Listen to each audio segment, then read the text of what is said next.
Welcome, Arizona Cardinals fans, to the latest edition of the Rise Up Sea Red podcast, the best hour Cardinals talk on the web. It's episode 206, and it's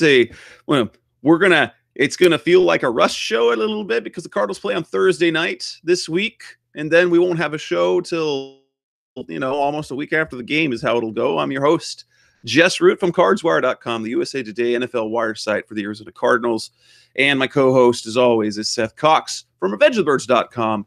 SB Nation's Arizona Cardinals site. And we are here to talk about a number of things. The Cardinals lose to the Minnesota Vikings 27-17 on Sunday. There are some positives, there's some negatives, but the feeling of agitation and dissatisfaction is growing among Cardinals fans as they fall to 1-5. And so we're here to break that down. There's some trade rumors.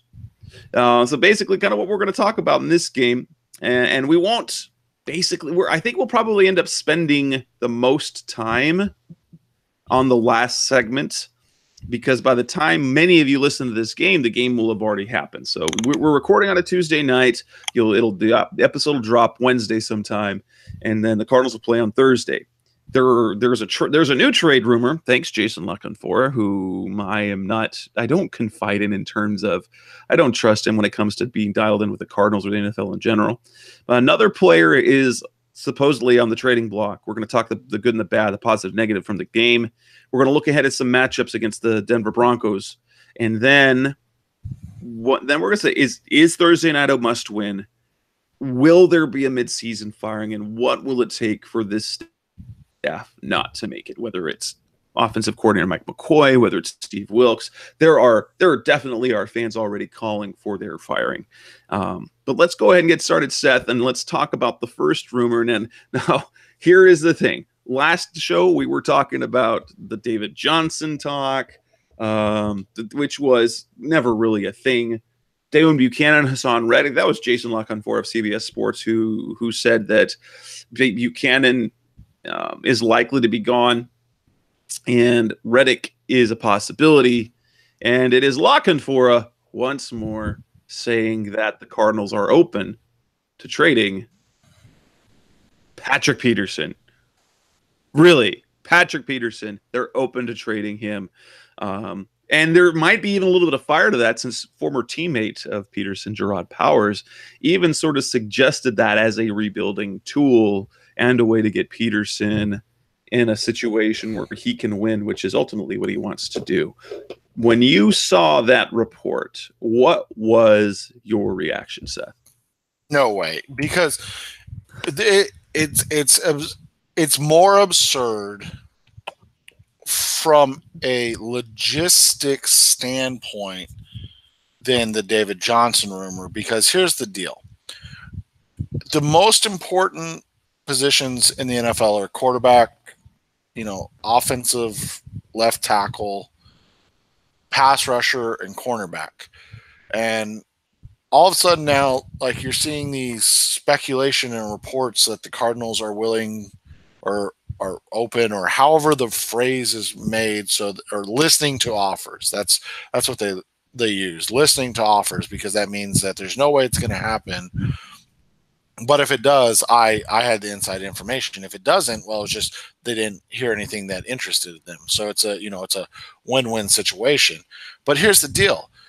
If you're going to trade Patrick Peterson, and we'll just throw Chandler Jones in there as well, because it's so unlikely to happen to either of those players, because one, the positions they play, and two, how cost effective their contracts are in comparison to the rest of the league at their position. Patrick Peterson is one of the, we'll just say 5 for round number, 5 best cornerbacks in the NFL. And I don't even think he's top 5 right now in cornerback contracts. And then Chandler Jones is one of the 5 best pass rushers in the NFL, and he's not one of the 5 highest paid players as a pass rusher. So you're talking about guys that produce at a higher level, that have team-friendly salaries in perspective to the rest of their positional cohorts. And so the only way that you trade somebody like that is if you're getting something of equal value in return. So, in the never gonna happen land, like if you're trading Chandler Jones, the only type of player you're trading him for is like a Joey Bosa, right? Like somebody that, okay, maybe Bosa's not quite to Jones's level in terms of consistent NFL production yet, but in his time on the field, he's as good. And then he is going to be more cost controlled over 3 years. So that's the thing, is like there's not,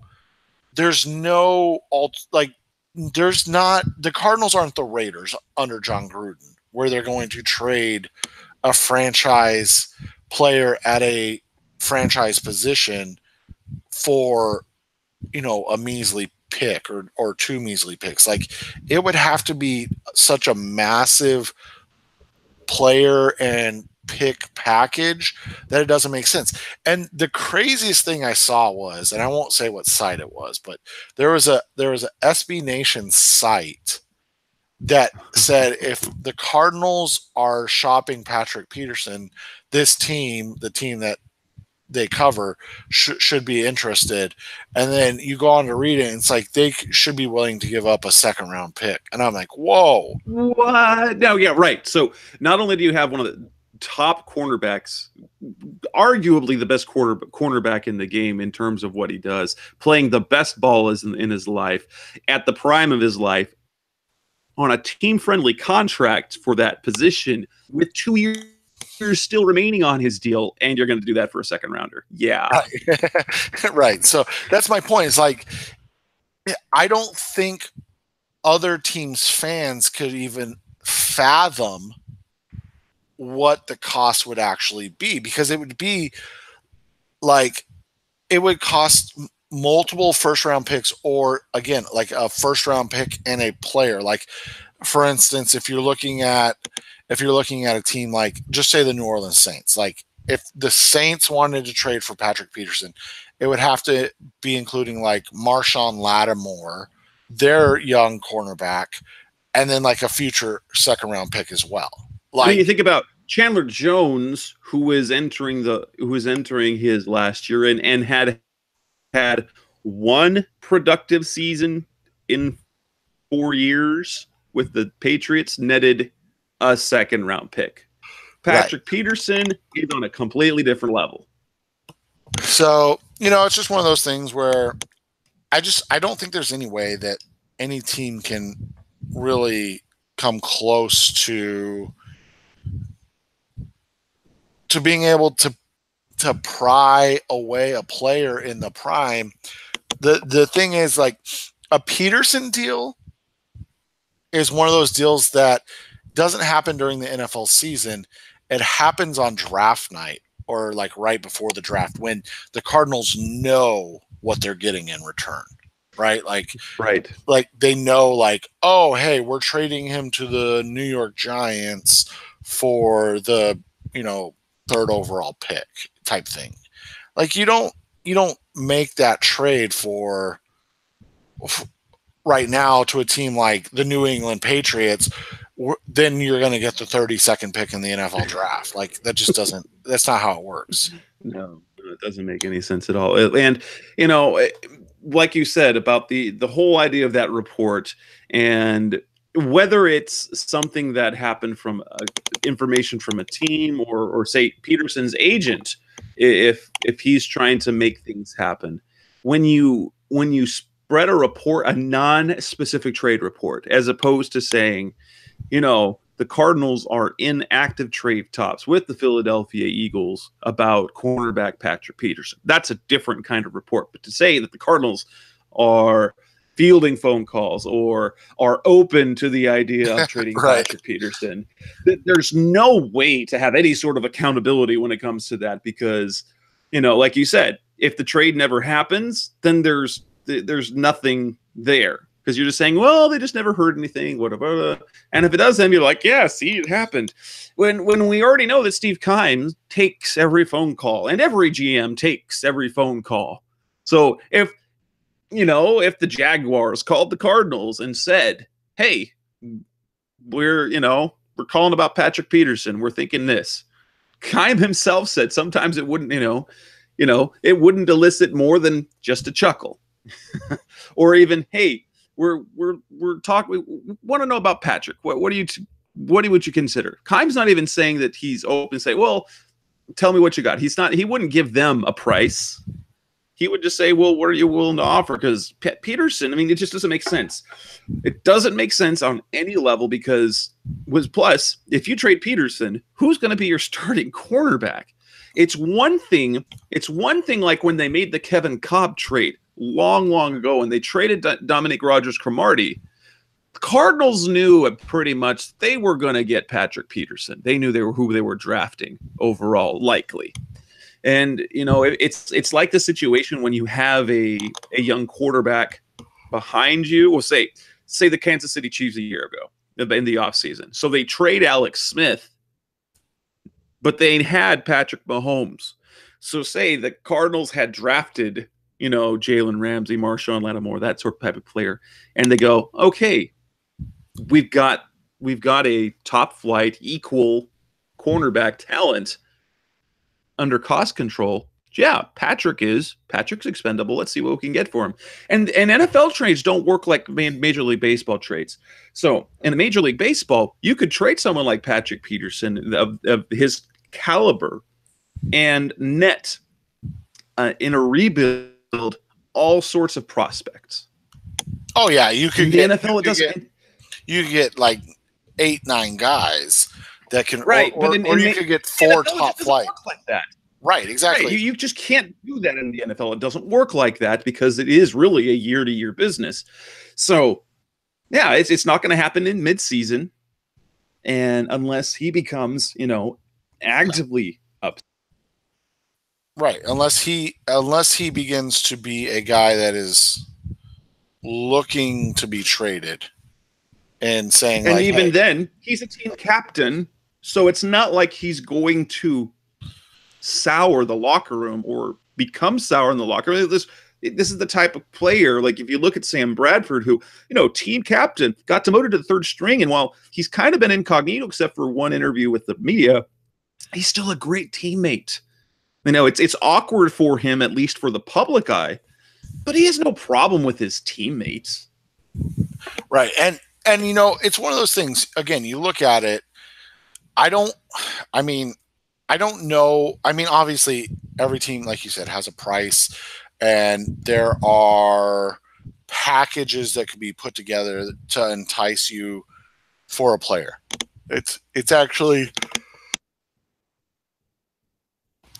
pretty easy to do so. But for another team, it comes down to, are they willing to, break with their players in the same way? So, that's the thing is, like you said, in the NFL, these player trades rarely happen. And so it's usually for draft picks, and it's usually around when you know what you're getting for the player. Exactly. Which makes, if you're worried about Patrick Peterson being traded, it would be a shock to me. Now, the Steelers, there are Steelers reporters out there saying that the Steelers should go out. Obviously, they have a defensive problem. They have a cornerback problem. Obviously, Patrick Peterson would be a great fit for Pittsburgh. Even still, Patrick Peterson on the Steelers doesn't guarantee him winning any more than what they've already been doing, and they've struggled. So, yeah. If we're talking trade, let's talk in 2 off seasons from now when that's a possibility. And especially here's the other thing that doesn't make any sense. The Cardinals believe they have their quarterback of the future. Therefore, that's when in this next offseason, we anticipate them going out and spending gobs of money to bring in gobs and gobs of talent. That's not the time to be trading away your best talent. Sure, trade away guys that don't fit, Patrick Peterson fits. What we've seen from Peterson this year is arguably his finest play overall. He's playing just as well as a cover guy. He's making plays on the ball. He's being active in run defense. So you could make the argument hasn't ever played a better brand of football than he has this year. He's still in his prime, and he's that contract, which was really big at the time, ain't so big anymore. So it wouldn't make any sense, especially when the Cardinals, even if they're terrible this year, will likely they want to make a move to be a top flight team in the next 2-3 years. And by the time that window ends, that's about the time they can let go of Peterson and let him go elsewhere if his play drops at all or his price tag is still high. Exactly. And so, and again, with Jones and Peterson in tow, they don't have, those are two positions, premium positions that they don't have to worry about. Now, I mean, I don't want to, drag on this, but it also helps us avoid having to talk about the Arizona Cardinals playing football. So, there's these things. So like, let's, using your example, the Cardinals end up with a top 2 pick and they're able to pick up Nick Bosa, and all of a sudden they have Nick Bosa and Chandler Jones, and maybe they bring even Marcus Golden back on a team friendly, type of deal. All of a sudden, like Jess kind of just said, now if you heard a report like, oh, the Cardinals are actively listening to offers for Chandler Jones, all of a sudden that would make sense. But Jess hit the most important thing on the head. We've already seen Jamar Taylor as a starter. They had to go to a 32, 33, 34-year-old Ben Wickery. Like, are we really gonna go like they don't have Brandon Williams isn't even getting run on a defensive back. Like it would just, more than anything, it doesn't make sense from the standpoint of you're already bad. Why would you willingly make yourself worse by giving up your most talented secondary player, maybe the most talented player on your defense? Yeah, that doesn't make sure. So let's put that to bed. When we come back on the next segment of the Rise Up Sea Red podcast, let's talk actual football, positive and negatives, and before we move on to the Broncos game. So that's coming up next on the Rise Up Sea Red podcast.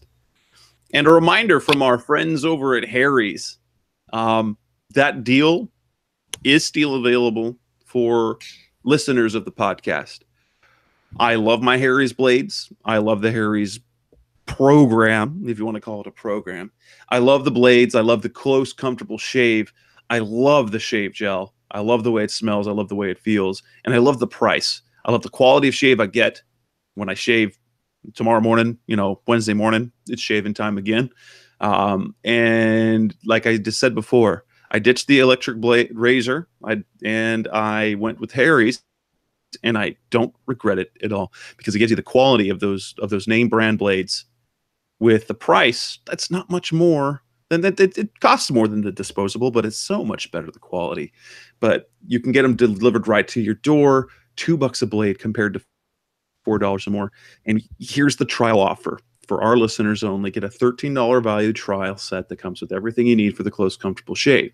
You get the ergonomic handle, you get the 5-blade razor, you get the shave gel, and you get a travel blade cover. So what you do is you can redeem the trial set at harrys.com/cred. Make sure you go. Again, that's harrys.com/cred to redeem the offer. Get the trial set, test it out. I promise you won't regret it. You will love the Harry's blade. And let them know that I sent you to help support the show. We're back on the Rise Up Sea Red podcast, the best art of Cardinals talk on the web. And unfortunately, we do have to talk about the game against the Vikings, a 27-17 loss, in which there were some good things, there were some bad things. Let's talk about, let's get the bad out of the way, all right? Let's go ahead and do that. What were the things that stood out to you most notably as what were problems against the Vikings on Sunday?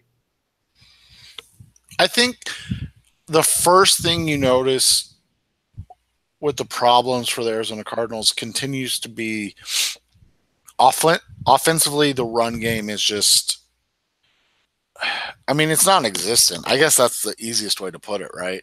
Like, it's just not there. There's nothing there. It's not good. It's not productive. It's not creating any openings for the rest of the offense. And so, and on Sunday, I thought this was probably the worst performance early in the game, but the worst performance that we've seen from David Johnson in quite a while. There were a couple plays where he could have made plays and he wasn't able to. And so you wonder now if that comes with concern from, coming back from injury, concerns with all of the things that you've heard about him struggling with the offense. It's been a frustrating thing to watch, and it continues to be a frustrating thing for this team because they wanted to come into the season and their identity, and we'll get to the other part and I'll let you take the other part, but their identity wanted to be a team that ran the football. And statistically speaking, they are the worst running team in the NFL. And except when it comes to rushing touchdowns, that's actually quite fascinating to me, is that they're like 14th in the NFL in rushing touchdowns. But still, they are struggling to find a way to get David Johnson going. They're struggling to integrate Chase Edmonds at all. And all of their signings and moves to improve the offensive line and running the football, I mean, none of them have paid off in any way so far. Nope, and if you look at least on the offensive line, what were the major concerns overall was durability. Andre Smith has managed to play in half the games and has finished 2 of them. Justin Pugh now is hurt. Well, it doesn't look like he's going to miss any time. Mike Upati and his history of injuries continue. And he was so great in the preseason. He was so good in training camp in the preseason, and he has been unimpressive, to say that's probably the best way to describe him. It's been that. And so, yes, the running game, let's look at statistically. They have the fewest rushing yards with 384 on the season. They have the lowest yards per attempt at 3.2. They average only 64 yards a game. David Johnson, and I was giving you some numbers about David Johnson, and he has 92 carries this year. 16 of them have gone for 0 yards or fewer, so 0 or negative yards. 16, so 16 out of 92, you're looking at about 1 out of every 5 of his carries goes for no gain or less. And on the other side, explosive plays are almost non-existent. And this was the case again against the Vikings. He had 1 10-yard gain. He has 6 carries this season out of 92 to go for 10 yards or more, and only 2 carries to go for more than 15 yards. This is not the David Johnson we expected. This is not the David Johnson that we've seen. But what's the stat that you gave? What's the stat that you gave that you told me before the show in terms of that's just amazing? It's an amazing stat considering how little, I guess, they don't run the ball the least. There are 2 teams that have fewer carries than their 119. Detroit has 114 and Tampa Bay has 111. But what do we know about the Cardinals that you saw? The Cardinals run the ball almost less than any team in the NFL, and yet they run the ball up the middle. So the Cardinals, there you go. Cardinals are 28th in total rush attempts, and yet rank first in the NFL. First, not like first in their division, not first in the NFC, first in the NFL in plays run up the middle, right up the middle. So they run the ball. They've run the ball the 28th most in the NFL, and they've run 72 times up the middle. In 2016, they ran the ball total all season 164 times up the middle. So they're almost halfway there, and they're only 6 games into the season. It's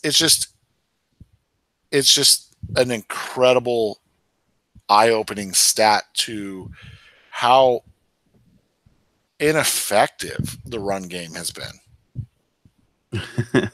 And it doesn't make any sense. And that was coming into the season one of the biggest disappointments. And you know, the Cardinals wanted to be able to run the ball. The other thing that they wanted to do was stop the run. And it's interesting. You look at the overall numbers. You'll look at and say they are a terrible run defense team, and that's a valid point. The truth is they're almost good, but the almost part makes them bad. They are number 31 in the league in rush defense. Only one team is worse, and that would be the Denver Broncos, which we'll talk about on the preview. I'm worried about this game because the Denver Broncos run the ball extremely well. The Cardinals can't stop it. While Denver doesn't stop anybody on the run, the Cardinals haven't been able to do it. So that's a concern. But the Cardinals, in terms of rush defense, they have been rushed against more than any other team in the league. They have given up the second most yards on the ground. They have given up more rushing touchdowns than any other teams. They are giving up the second most yards per game at more than 150. But the interesting thing is the yards per carry against them is pretty reasonable. It's not good, but it's not horrible. They're tied for 19th at 4.4 yards per attempt. Now, if you compare that to the Denver Broncos, who are last in the league, give up 5.6 yards per run, and that, you know, they give up 10 more yards per game, but they've been run against, 32 fewer times. Against the Minnesota Vikings, they gave up 195 yards total. 129 of those yards came on 5 carries. Latavius Murray, 155 rushing yards. 109 of them came on 4 carries. So if you break that down, Latavius Murray, out of 20 of his 24 carries, gained 46 yards. That's really good rush defense. Then he had 4 carries that went for 21, 22, 26, and 28 yards. That's terrible run defense. And it continues to be the same story over and over again. Gap discipline. And like, if you look at the film, you're going to see it on those explosive plays. There, you get 1 or 2 guys that jump out of their gap. And for reason, I don't know why it's so hard to stay in your one gap. Al Holcomb preaches it's trust. They're not trust. Now, what do we know? The 2 names that have come up as being consistent: Corey Peters, Chandler Jones. They're playing the rush consistently, which means they're getting inconsistent play from Robert Nkemdiche, and Steve Wilkes has said as much. And you're getting bad run defense from your linebackers. So Josh Bynes and Hassan Reddick in recent games. Probably Budda Baker to some extent, Antoine Bethea, Trey Boston. So when you get to that second level, you're losing gap integrity and you're missing tackles. So that's, again, the Cardinals should be a great run defense team. They've always been for years. They have the personnel Now look at the personnel they have up front. Chandler Jones, one of the most disruptive players. Like, I'm going to keep saying it. In 2017, there was no player more disruptive behind the line of scrimmage. That included the running game, because Chandler Jones led the league in sacks. He led the league in quarterback hits and tackles for loss, which is a run stat. He stopped more runs behind the line of scrimmage than any player in the league. Corey Peters, one of the best run defenders. Now, great run defenders don't get a lot of play because they don't pile up numbers. But when Corey Peters is in the game, the run defense is good. When he comes out of the game, the run defense is atrocious. And so you've got the two identities of the team that Steve Wilkes had coming in. He wants to stop the run and he wants to run the football. And not only are they not doing it, so they're bad at it. They're like the worst in the league at both overall. Right. And so that's the perplexing thing. And maybe I think that's what's got fans most frustrated and jaded overall, is that the identity that this team was supposed to have is not even arguable, but is their worst aspect of who the team is. And yet that is who the team is still. And so it's like, do the coaches not understand, you know what I'm saying? Like, why is this? What's going on? And yet there's no changes. There's nothing's changed. I mean, they've tried some personnel tweaks here and there, and it's like, okay, so then who is this team? What is this team? Like, and that was one of the things that I think if there are moves, and this is the next kind of conversation we're going to have, but if there are moves that are going to be made, I think that could be what the downfall is for this coaching staff more than anything. Is if you're going to have a mantra or say this is who we are as a team, and then those are not just the worst aspects of your team, but then you don't make any adjustments on what you are as a team, I think it just sends the signal that you as a coach don't know what you have in your team, right? Like, because if you're saying like, oh, we're going to be a team that runs the ball and stops the run, and we're the best at it, and then you're the worst at it, statistically the worst at each part of that, but then you keep running your head into that brick wall, so to speak. What on earth does that do?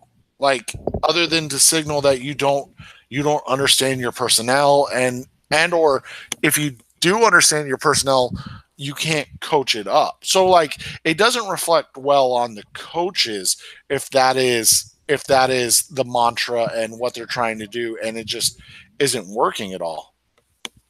Right. And other negatives from that game before we just completely two major things that continue to come up week after week: third down, and then the third quarter. The third down problems, it was documented in the preseason. They needed to do better. Now, they were better on third down defensively, but now they did not convert a single third down in that game. They were 0 for 10. And, you're not going to do very well offensively if you don't convert on third down. Now, Josh Rosen has said it. Kind of the issue is because they'll put together 1 or 2 or 3 good drives, but then all the other ones are 3 and out or 4 plays in the punt.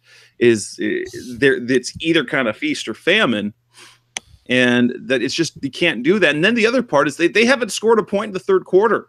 They've been outscored 42-0 this year. All year, and it was bad against Minnesota because they 13-10 going into halftime, and then what happens? Minnesota comes out in the opening drive in the second half, scored a touchdown. Cardinals go 3 and out, then they score a touchdown again, and now it's a blowout. Now they got back within 10, and this is a fun stat, is that the Cardinals are unbeaten against the spread over the last 4 games, so at least they're beating Vegas. They're 3-0-1. They're 3-0-1. So they the 10.5 point spread that there was going into the Minnesota game. Hey, they covered, so they won according to Vegas.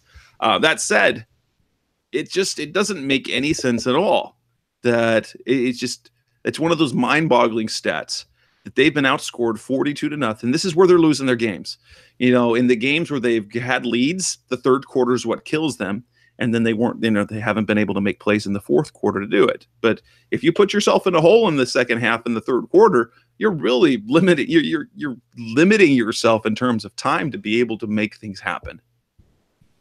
Yeah, and then the weird thing is that if you're always playing from behind, obviously you can't run the ball. Again, 28th most attempts in the NFL, so I mean bottom 5. And then, but you can't do it effectively. We've talked about that. And then you look at the fact that then you can't. Then teams know you're going to throw the ball, and then like the Josh Rosen interception. That was a fantastic. That was a fantastic defensive call by Mike Zimmer, who's a great defensive coordinator, and an easy one at that, right? Like it was an easy call because they knew it was. I think it was 3rd and 8 on that play or something like that, 3rd and 9. So they knew they had to throw the ball plus 10, and who are they likely going to throw to in that position? All right, well, let's put 3 guys around Larry Fitzgerald, right? And then on a couple of the sacks before Justin Pugh went out, there was a play where they were in a 3-3-5 defense, and they showed blitz in the A gaps, which is either side of the center, and then they pulled out of that and just brought 3 guys. Well, when Linval Joseph was actually lined up outside of the guard, he was kind of head up on the guard, and he was head up on like Justin Pugh, and then he went into the gap between Mason Cole and Mike Upati, and Pugh went with him, and in comes, I believe it was Mackenzie Alexander on the play for a clean blitz, and Justin Pugh's literally not blocking anybody. And again, it's a 3rd and long play on a desperate team when you're down by multiple scores, so you don't have the option to even try and run the football. So what you're doing is you're putting your young quarterback into bad positions almost every series because he's always having to play from behind, and now defenses are a lot more complex when you're having to play from behind. Is there anything else that stands out to you as the major problems in that game? I think we've documented pretty much. I will say this too, and you hit it with the runs, but it's beginning to show the wear of the linebackers in this game. The touchdown pass to Adam Thielen was a play where you saw that this team, Josh Bynes is playing very well, but he's playing very well for Josh Bynes, right? Like he's not playing at a Pro Bowl elite type level for a linebacker.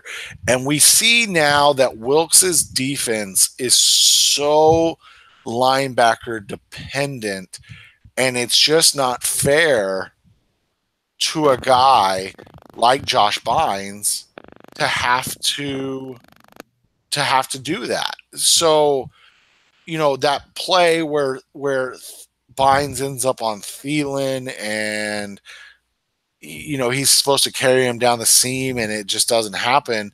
Like, that's not fair to Josh Bynes. That's not who he is as a player. And so expecting him to be able to do that is just, I mean, it's unfortunate, but that's where the Cardinals are right now. And again, that goes back to what I said, kind of like understanding your personnel. Like that, I get that that's the defense you run and that you're comfortable with, but it's getting to the point where you're actually kind of sacrificing the ability of your players because they don't fit the scheme. Positives. What are the positives that there were a few positives? Oh, I think there were a number of positives. I think the first positive is that Josh Rosen is really, really advanced for who he is. Like, when you look at his statistics, they don't even begin to tell the story of how bad the offensive line around him is and how inconsistent his wide receivers are, as well as how inconsistent, I'll put it, his offensive coordinator is. So all of that, and he's still producing at the level he is as a rookie. That's really, really impressive, and I think it's done a nice job. And you can, and you're starting to see the maturation and hopeful, beginnings of a long and prosperous connection of Rosen and Christian Kirk. And that's one of the other positives for me is the fact that we entered the season, at least entered the training camp in the preseason, believing that, with what they have on offense is that Christian Kirk would be a bit part. He is almost he really this year has been their number one offensive weapon, their most productive offensive player this year. His screen game is good. He can make people miss. He's winning down the field, so he's not being just a slot guy. He's winning routes down the field. He's making plays. He has had a couple of drops, but you have to be incredibly pleased with the development of both Rosen and Kirk. It gives you a lot of hope for what you're doing there. Now, obviously, second week in a row, the Cardinals defense scores, and the turnovers, the takeaways they're getting, they're starting to, we saw the gazillion they had against the 49ers. They got 2 more against the Vikings. And so it's looking like a trend where they are taking the ball away, a trait of a very good defense, which means, hey, if they can shore up some of these things, we could see some very, very good defensive performances. If we could just get competent, even just competent, average offensive play, just imagine how much better that defense can be. And Chandler Jones appears to have found his form. Dominant. It looks like he's kind of found his place in this new defense as a defensive end. His numbers the last couple of weeks have been, as disruptive as he was being last season, something that is very, very encouraging moving forward. He is one of the biggest playmakers they have on defense. And you wonder at what point it started to click for Jones, and then if it'll click for others. But it goes back to kind of our conversation at the beginning. Jones and Peterson are elite players anyways, so it's really hard to put the same expectations on other players when is it fair to expect a player like a Ben Semeoa, who had a kind of a struggle in this game, is it fair to expect him to step up and be a similar type player? I don't think it is. And so that's the hard part, is it's like, all right, well, what do you make of this, where you have guys like Chandler Jones, who, they didn't start as fast or as well as they ended last year. But now, like you said, he looks better than at times last year. The last couple of games, he has been one of the best defensive players in the NFL on the defensive side of the ball. And so when you look at it from that perspective, it comes back to, how close are they to being a good team? And so that's the first thing. I think you like the Buda Baker play. One of the biggest criticisms of him as a player coming out was that he did not do a great job of forcing turnovers. And I understand he didn't force the turnover again. That was Jones that forced it, but he was the Johnny on the spot.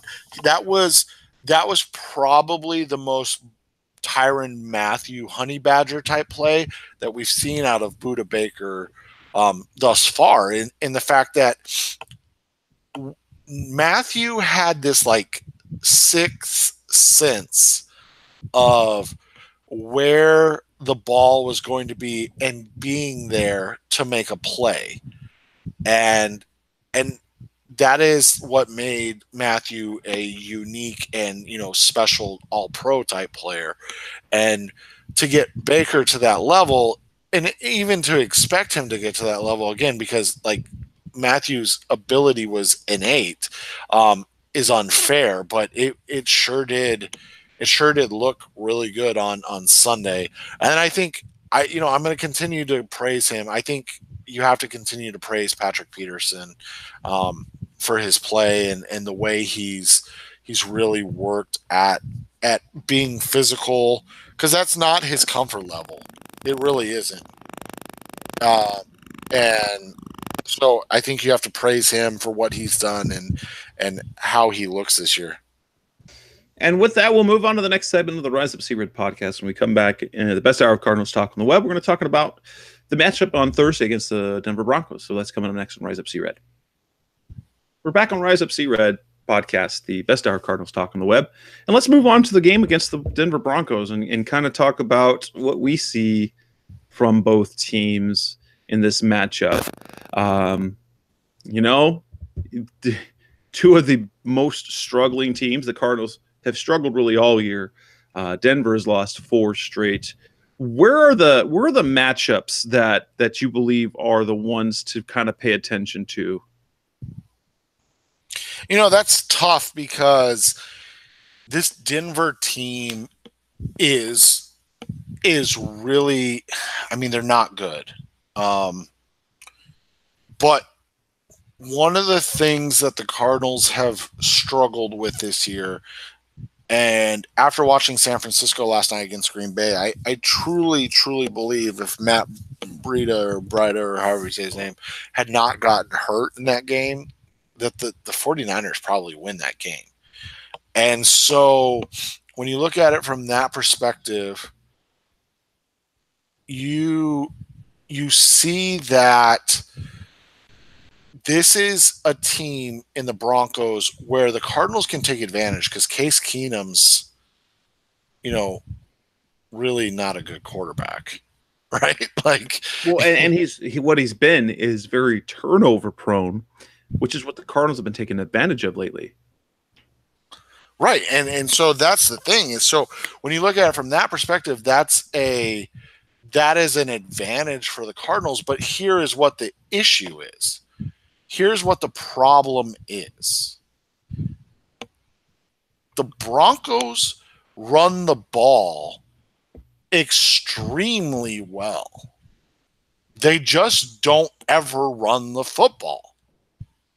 And so it's like the inverse of the Cardinals, right? Like they run the ball well, they just don't want to run the football. And so when you look at it from that perspective, it's going to be interesting because if the Broncos want to run the football, you would think that they'll not have a problem. But if they're really going to make an effort to have Case Keenum beat the Cardinals, I think that's where the Cardinals have an advantage because Case Keenum has really played poorly this year. Yeah, Denver's got, you look at the numbers. They're number 19 in rushing attempts. They're number 10 in yards per game. They are numero uno in the league in yards per carry, which leads me to kind of my concern. Now, obviously, you've got two defenses that do not play the run well. The Cardinals, are 31, and the Broncos are number 32.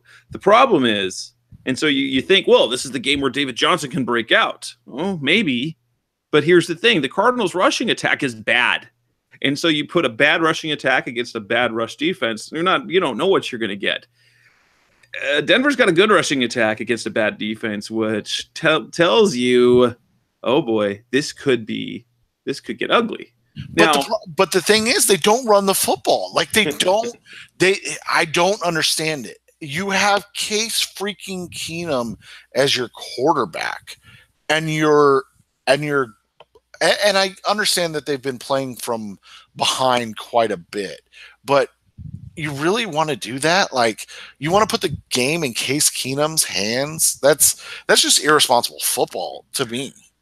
He's the $18 million man, right? So, yeah, it's an interesting matchup. I kind of look at some key matchups. One being, I want to see Chandler Jones against Garrett Rolls, and I'm very intrigued what happens on the other side of the line. On the other side of the lineup with Marcus Golden against either Jared Villiers, who hasn't practiced yet this week, as of Tuesday, and might sit out. So you might get Golden against the backup, and Golden appears to be rounding into form.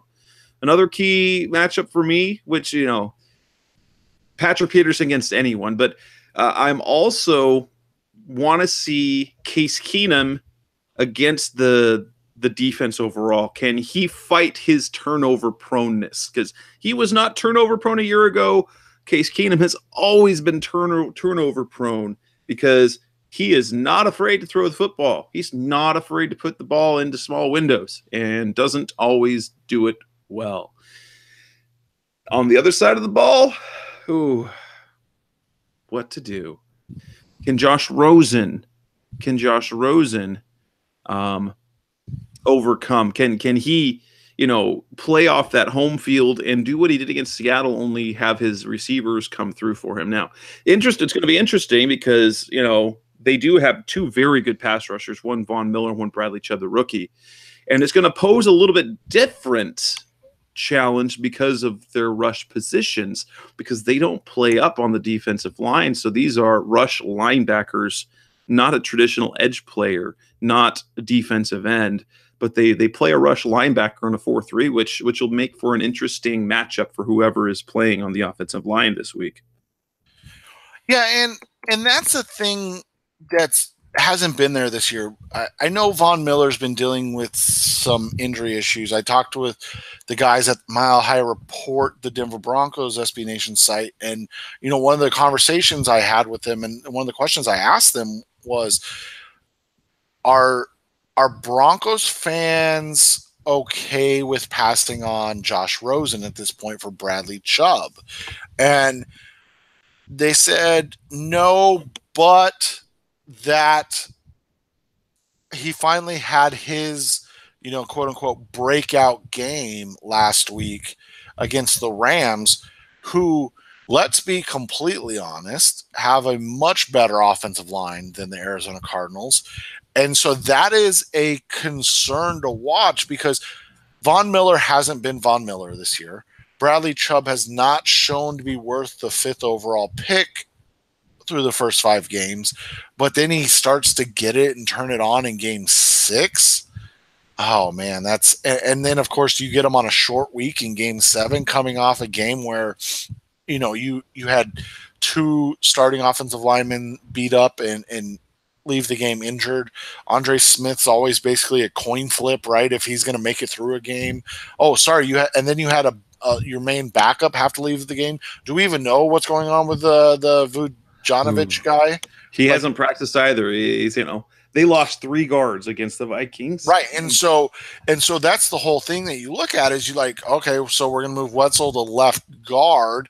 And so is it's the big guy that they signed from from Carolina going to be active this week to back up Blaine Coswell? Is he going to be active this week for the first time to back up Andre Smith, who we know is injury prone? So, like, all of these things they set up to be bad for the Arizona Cardinals. But here's the kicker, and here's the part that should give Cardinals fans hope. The Denver Broncos may be worse off in the coaching department than the Arizona Cardinals. I mean, the things that Vance Joseph and Bill Musgrave and the staff of the Broncos have done to a previous Super Bowl winner is just, it's really unheard of to see how bad a defense as talented as the Broncos is right now.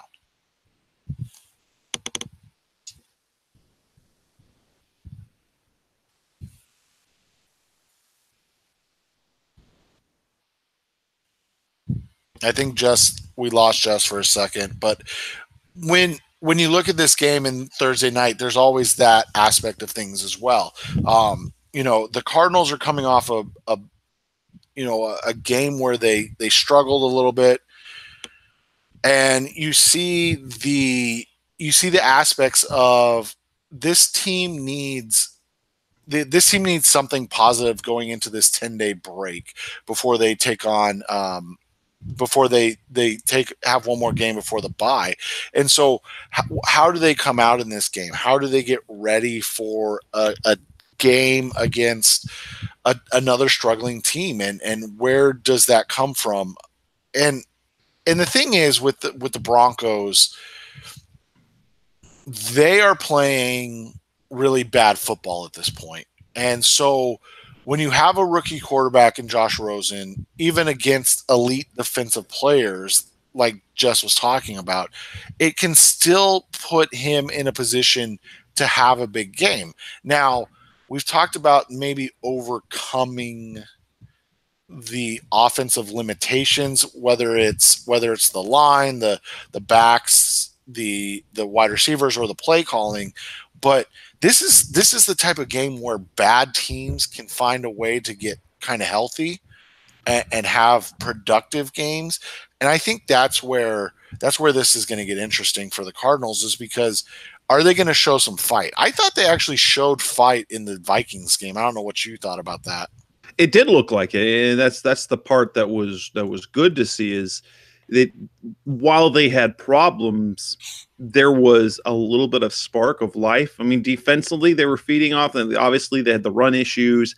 They didn't stop everything, but they did have some good defensive stuff. They tried offensively. They saw some life there in the fourth quarter, and you got the feeling that, well, maybe they can make a game of it.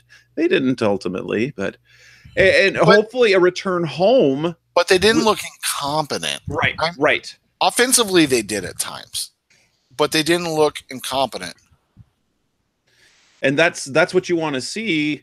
And that's what kind of this whole wild card thing with a Thursday night game. You never know exactly what you're going to get. Now, the last two primetime games have been extremely entertaining.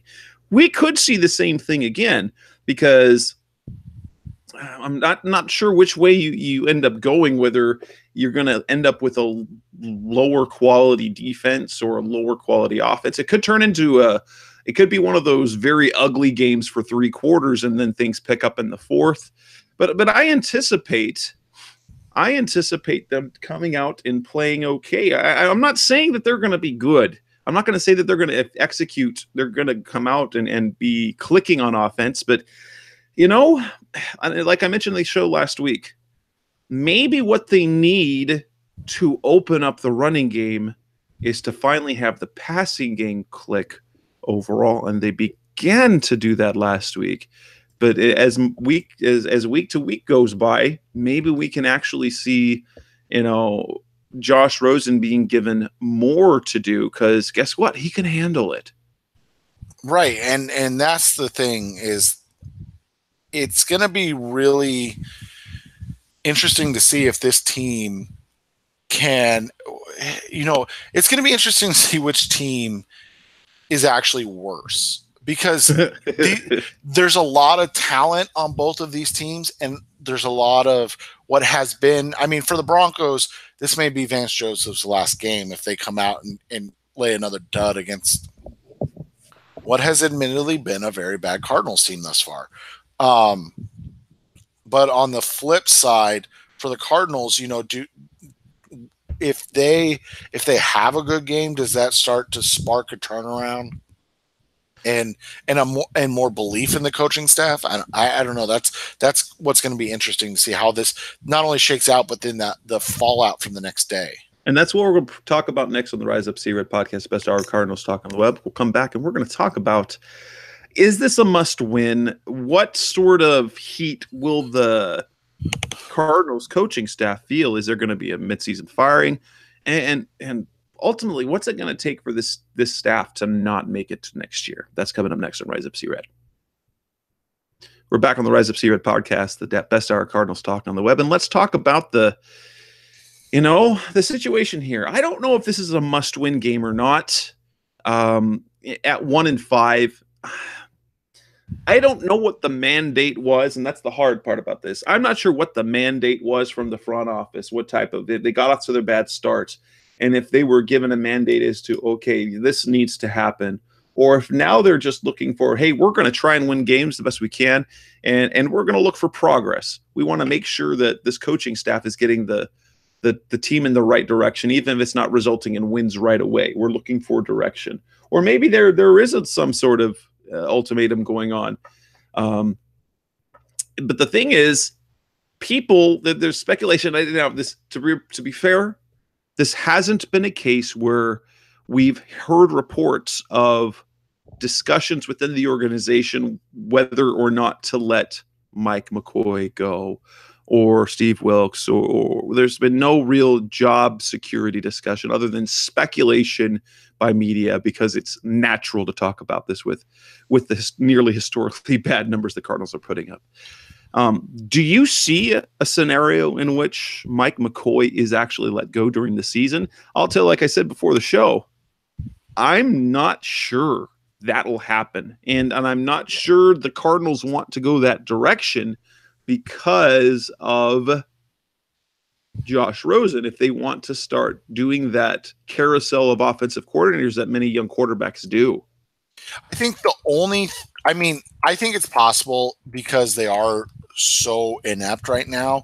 And so if you come out again and you play, like I said, a bad Broncos team and you look completely inept again, I could see it. I mean, it wouldn't be my first choice, obviously, but it's something that could definitely happen because of, like you said, like, it's historically bad. It's not like it's bad. It's like it's historically bad. I don't know how else to explain it. And so when you look at it from that perspective, it could definitely be one of those situations where you end up with a coach that has to go. However, if things get better, if some way somehow they come off and they look good, I think it gives him another week, because then they have the bye after that, right? So at least it gives them one more. Right, because they'll have the mini bye, they'll have San Francisco, and then they'll have a bye for real. And that San Francisco game, winnable. It is, but here's the other thing, and the one reason I could see them pulling the trigger, and that's because, and I know he's never been an offensive coordinator in the NFL, but that's because they have Byron Leftwich. And so if you promote Leftwich, it's the same voice that's been with Rosen and in Rosen's head since he was brought in. And so, would it be smart to have Leftwich calling plays for the first time in his career after let's say, I mean, obviously if they fire him, I think we're talking about a 1-6 start at that point. So would that be smart? I don't know. I honestly don't. But at the same time, as you said, the you can't just fire McCoy and then try to bring somebody else in or bring somebody from somewhere else. Like, it has to be from within the organization. And for that reason, I think the only move that would make sense would be to promote Leftwich. So the voice that he hears is one of familiarity and one that you can see him being comfortable with. For me, and this is where, something that a lot of people talk about is compare last year's team to this year's team. And something I'm going to point out, I'm not trying to make excuses, but when you look at last year's team, in fact, the last 2 years, and you talk about what Bruce Arians led the team. So they managed to go 8-8 with Drew Stanton, and Blaine Gabbert at quarterback, with Kerwin Williams at running back at the end of the year, and with, basically chicken wire and duct tape on the offensive line, it felt. And they went 8-8, but they went 8-8 in a system that had continuity for 5 years. So they weren't learning a new system. It was tweaking the system to match the players that they had. This is year one in a new system that's very different offensively and defensively on both sides of the ball. It's just different.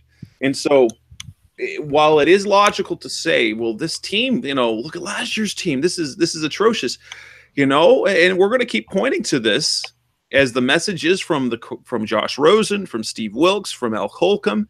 It is a few mistakes. It's one or two mistakes from several different players over the course of the game that's really kind of setting them apart, and which are mistakes that hopefully, which should naturally begin to disappear as assignments become more naturally known.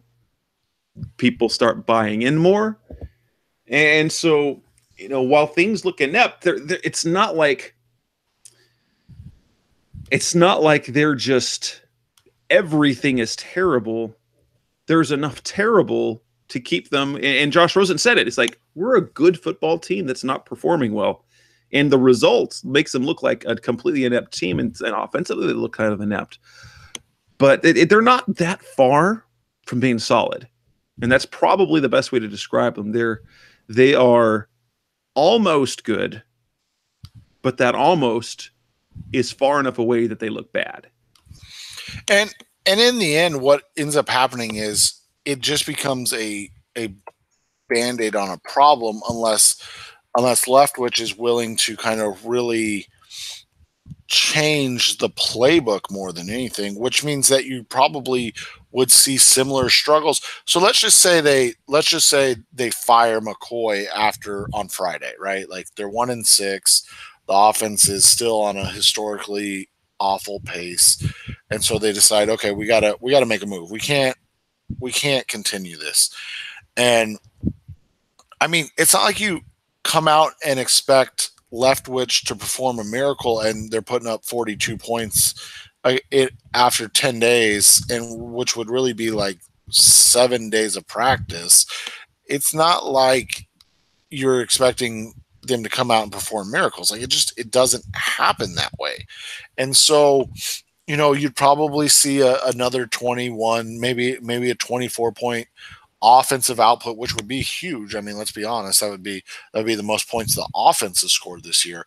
But when you put it in perspective, it would probably be like the Raiders game, which is week 11, I want to say. So game 10, week 11, before you would actually start to see any like real consistent output, because it would be not only a new voice, but it would be a change in philosophy, maybe not a change in playbook, but it would be a change in a lot of different things, even bringing in a guy in-house. Yeah. And in going to the next question, which is, do you think the Cardinals would fire Steve Wilkes after one season? I'm going to go back to the Cardinals coaches that they've had. The last time they fired, since they come to Arizona, I can recall 2 in-season firings, and that was the Gene Stallings firing when they went to Hank Coolman, and then Vince Tobin when they went to Dave McGinnis, and McGinnis ultimately became the head coach. The Cardinals are not a team to bail after a year. And for, there'd have to be real, like, they've completely lost the locker room for that to happen. And I don't know if that will happen this year, because the type of leadership I think the only way it happens is if there's already a disconnect with like McCoy or Holcomb or something, one of the main pieces, and no changes are made. You get what I'm saying? Like, if there's an actual problem within the locker room and the veterans, like a Patrick Peterson or a Larry Fitzgerald has, obviously not to the press, but in private, gone to Wilkes and been like, hey, this is an issue that we need to address. I'm not saying fire him, but let's look at changing some things or doing this or that, and nothing happens. That's the only way like a revolt happens. And it goes back to what we said with our trade thing, right? Like, you're not going to trade Patrick Peterson unless he tells you trade me. And in that way, I don't think anything comes of it. I don't think anything happens. But in the same sentence, we never know because we're not in that locker room day in and day out.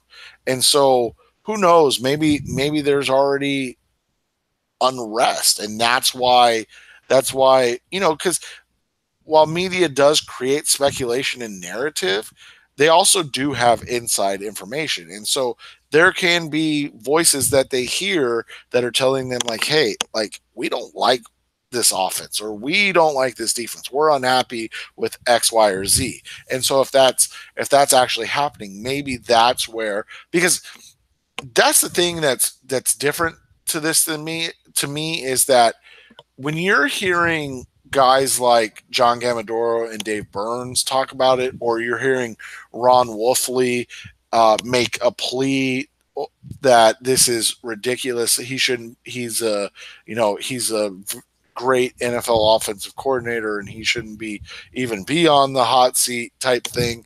That speaks to me that that somebody's heard something of unrest. And let's be honest, that makes sense. They're 1-5.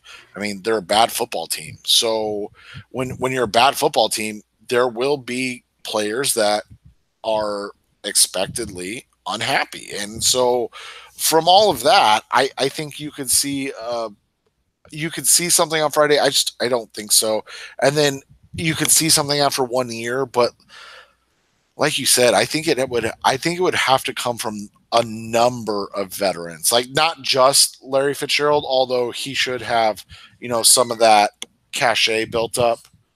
But you would have to hear it from like, a Chandler Jones, a Patrick Peterson, an Antoine Bethea. Like if Antoine, who's been on some god awful teams, is like, hey, this is a lot like those 49ers teams I was on, you might want to, bail out of this pretty quickly. Then maybe you listen. And with that, hopefully we have on the days to come after the Cardinals play on Thursday, and hopefully it's a win, that all of this speculation kind of fades away, and then you can have a chuckle at the stuff that we're talking about until we come back next week. Anything else on the show, Seth, that you want to talk about? No, I hope this is the week that they start to put it together consistently offensively. I've been waiting just to see like a Josh Rosen breakout game. That would be fantastic. So that'll wrap this up. Episode 206 on the Rise Up Sea Red podcast, Best Hour Cardinals Talk on the Web. We'll be back next week. That's Seth Cox from RevengeOfTheBirds.com. I'm Jess Fripp from CardsWire.com. Thanks for listening. We'll be back again next week. Go Cardinals.